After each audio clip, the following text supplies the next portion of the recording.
We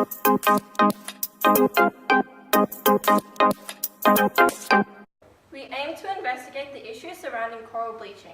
Our project addresses provocative issues in relation to the well-being of the marine ecosystem, investigates the particular causes and effects, and proposes innovative solutions. Let's take a more thorough look into coral bleaching. 3, 2, 1. What is coral bleaching?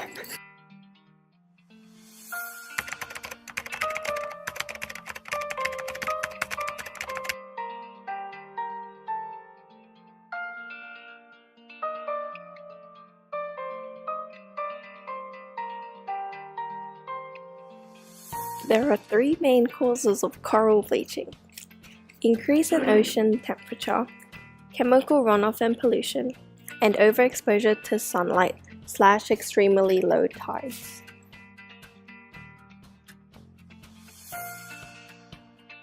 But there are other causes which may be less obvious, things that you do every day and may not even realize affect our reefs.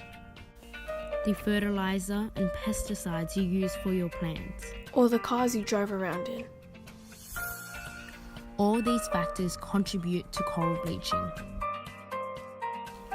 Even if you live far away from coral reefs, you can have an impact on the reef's health and conservation.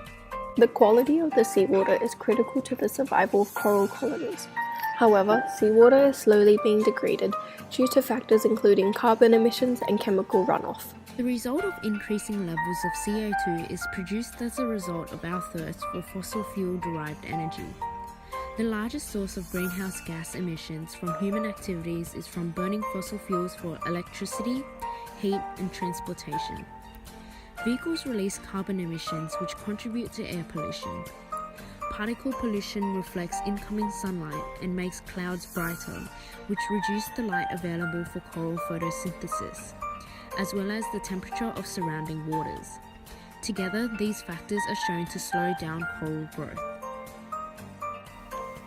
Recent estimates have calculated that 26% of all the carbon released as CO2 from fossil fuel burning, cement manufacture, and land use changes over the decade 2002 to 2011 was absorbed by the oceans. When the ocean absorbs a lot of CO2, the water becomes more acidic. The alkalinity of the ocean is very important in maintaining a delicate balance needed for sea organisms. Coral build their skeletons and shells from calcium carbonate, which is found in the seawater. The more acidic the water is, the harder it is for the coral to form its skeleton. It also decreases the skeleton's density and leaves the coral more vulnerable to breaking. Phosphorus and nitrogen, a chemical element that is present in fertilizers, has been linked with deteriorating water quality and hence have detrimental impacts on coral reefs, including reduced growth and, in some instances, death of entire coral colonies. Another significant attribute to coral bleaching is the increases in seawater temperature, particularly when associated with elevated levels of solar irradiance or overexposure to sunlight. A temperature change as small as 1 to 2 degrees Celsius can cause the coral to whiten. Exposure to increased temperatures and solar irradiance also causes the zooxanthellae to begin to produce toxic waste products, which poison the coral until it rejects the zooxanthellae, expelling it into the open water. While too little sunlight negatively impacts the reproduction of corals, overexposure is a major threat to its health. Climate change creates harmful inconsistencies and imbalances in the environment, the amount of light that different corals receive in different locations around the world. Why are our reefs important?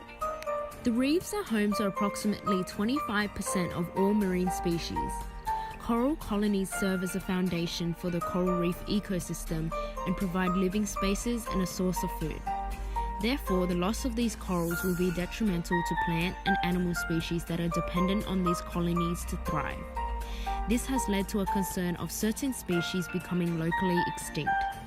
Just over 1 million tons of fish are being eaten worldwide each year, providing 2.5 billion people with at least 20% of their average per capita animal protein intake. 10% of the world's population depends on fisheries for their livelihoods. Therefore, if we do not preserve our ecosystems, it will have a drastic effect on our world. Coral reefs are home to some of the most diverse ecosystems on the planet. They protect coastlines from the damaging effect of wave action and tropical storms. They also provide habitats for many marine organisms, as well as sustaining business for the tourism industries and fisheries. The Great Barrier Reef has an economic, social, and icon asset value of $56 billion. It supports 64,000 jobs and contributes to $6.4 million to the Australian economy. Therefore, the preservation of our reefs is significant in order to maintain balance in the world's economy and the environment. If we were to leave our coral reef vulnerable to such harmful products and continue to be negligent towards our activities, not only would our coral reefs die, but our world would too. So how can we prevent coral bleaching? Using sunscreen is something necessary to protect ourselves from the sun's harmful UV radiation, but most people do not think about what sunscreen they use. Unfortunately, most common sunscreens contain toxic substances. When you enter the ocean with sunscreen on your body, these substances are being transferred into the sea. Every year, between 4,000 to 6,000 tons of sunscreen wash off swimmers and go into our oceans.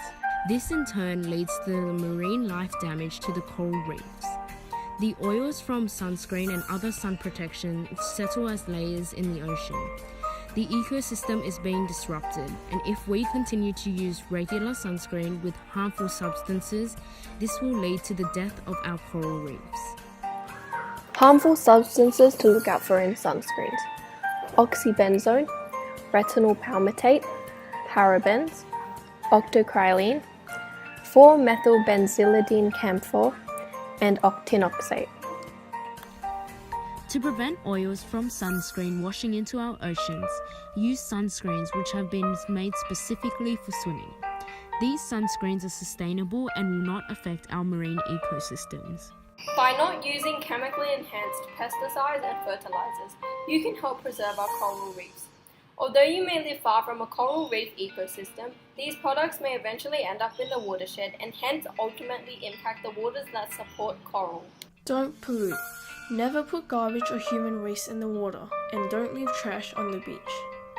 Therefore, we must preserve our coral reefs because they are an essential part of our world's ecosystem.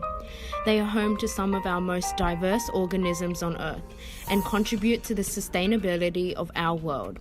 In order to protect our coral reefs from the destructive force of coral bleaching, we need to use environmentally friendly sunscreen, not use chemically enhanced pesticides and fertilizers, and never pollute or litter, no matter where we are. With these solutions in place, our coral reefs will be preserved, and along with it, our world.